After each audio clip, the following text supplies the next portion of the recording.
want to talk to you about A Place for Mom, and here's why.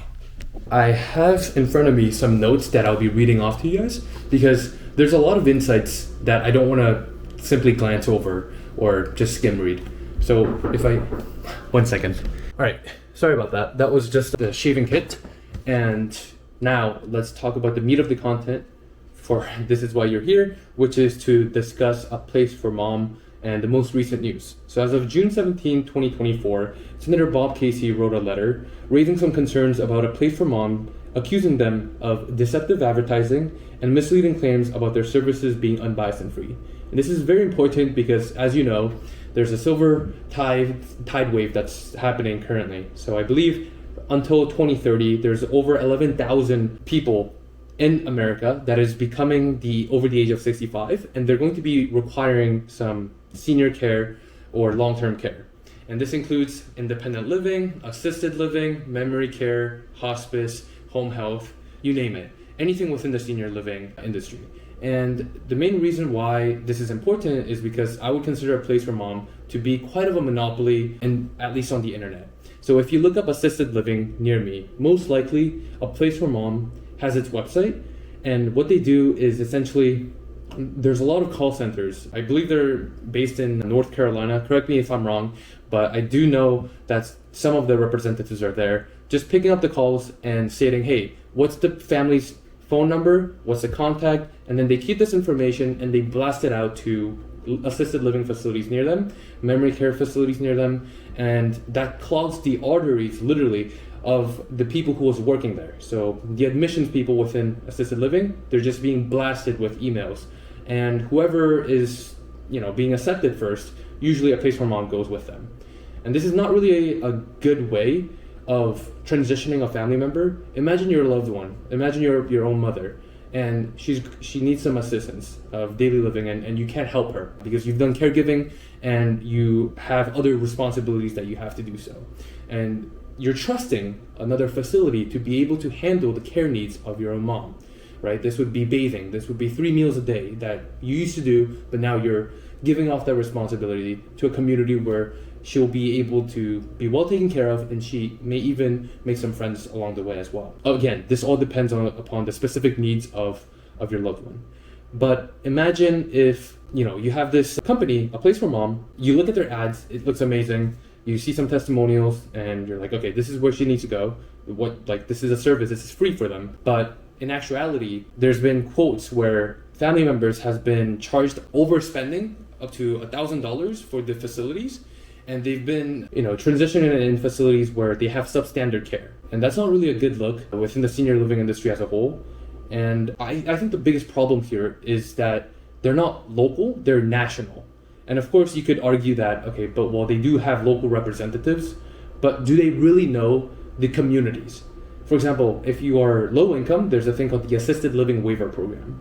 And this allows you to eventually get to zero share of cost, and Assisted Living Waiver pays for your care needs based on the different tier system, which is a whole nother video in itself. But the problem here is that ALW approved facilities themselves alone in California is over 900. Do you think a national franchise like A Place for Mom knows, if there's 900 in California alone, and there's 50 states, 900 times 50, that's 45,000 facilities. Do you think they know, the quality of the care of all of them? I mean, I would argue if you have that many representatives and you have a vetted way of these of regular checkup, maybe. But in this case, I think the main reason why I want to create this video is that there's cases where obviously it's not, as this letter is alluding to. Other things that was mentioned within this report was that Casey pointed out that A Place for Mom actually encourages families to spend more than their initial budgets, with 38% of assisted living clients and 55% of memory care clients spending above their upper budget limits. And yeah, obviously A Place for Mom works with facilities that they're contracted with, meaning obviously the service is free for family members, but there's always a cost. There's no just such thing as free lunch. If you have taken basic Econ 101, no free lunch. Who's paying for it? Who's allowing these call centers and A Place for Mom to operate? Well, it's the facilities. Whenever they do a successful placement, on the back end, they have an agreement where they're going to give out, 80% up to 120% of the first month rent to the facility. And that could range from, at least in our area in Los Angeles, could range from $5,000 all the way to $12,000. So obviously it's very lucrative for them to be able to, incentivize you towards a higher option because they get more. Let's talk about transparency and accountability. A Place for Mom is accused of not disclosing their financial relationships with senior living communities, which Casey argues leads to bias and misleading advertising, which we talked about a little bit earlier. And so within this letter, he's asking for detailed information, including the revenue data, the contract agreements, the fee structure, and training protocols for the senior living advisors. A Place for Mom has also been involved with other legal issues, including a $6 million settlement in 2019 for allegedly violating the Telephone Consumer Protection Act.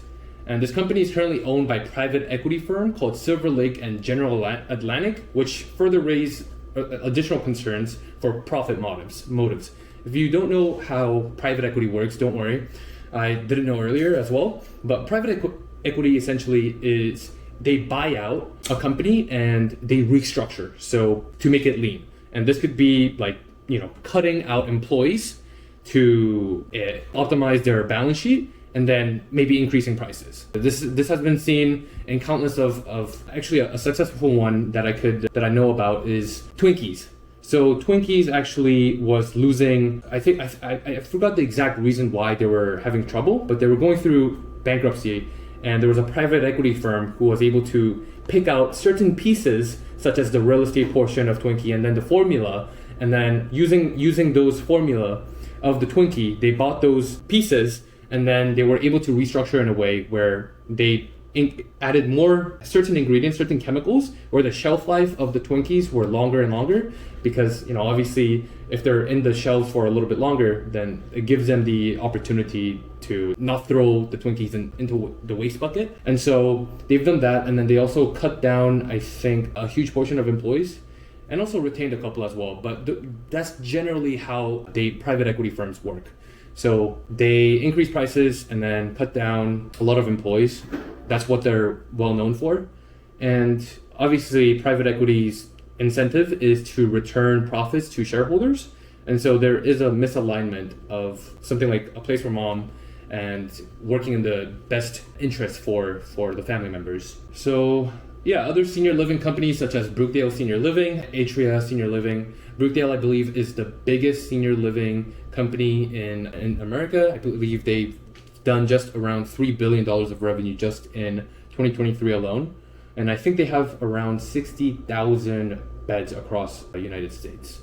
Let me just double check that for you. So Brookdale assisted living capacity. Yes, so approximately 60,000 residents. And Sunrise Senior Living have been scrutinized for issues related to cost, staffing, and resident safety. And so there's recent legislative efforts to aim to address these corporate greed and private equity abuse in the senior care industry, which propose bills targeting increased transparency and accountability. And I want to mention this because at the end of the day, the most important thing is within the senior care industry, what matters the most is information, and having access to information. That means that this middleman type of services don't really need to exist, or if there is, it should only be based upon true genuine care and walking through concierge service where they're negotiating on your behalf, keeping your information private, and being able to curate a list that best suits the needs that your loved one needs. But yeah, I think those were the main insights that I wanted to cover with. So yeah, a little bit about what I do with my team is we're starting off locally within the West Valley region area, and we're partnering up with senior living facilities, senior citizen centers, and just being a resource for them. Obviously, we are incentivized as well to do the best work of placement, but obviously same structure model, except the difference is that we keep the information private. We don't just blast it out. We get the consent of the family members, and last but not least, we are able to negotiate with them because we have a closer relationship with assisted living facilities. And if we have a good relationship of being able to give good family members then obviously they're willing to waive off, for example, the community fee, which at times could be exorbitant at $3,000 or $5,000. And let me know what you think would be an important service for helping with the transition process. Would it be more resources on the website?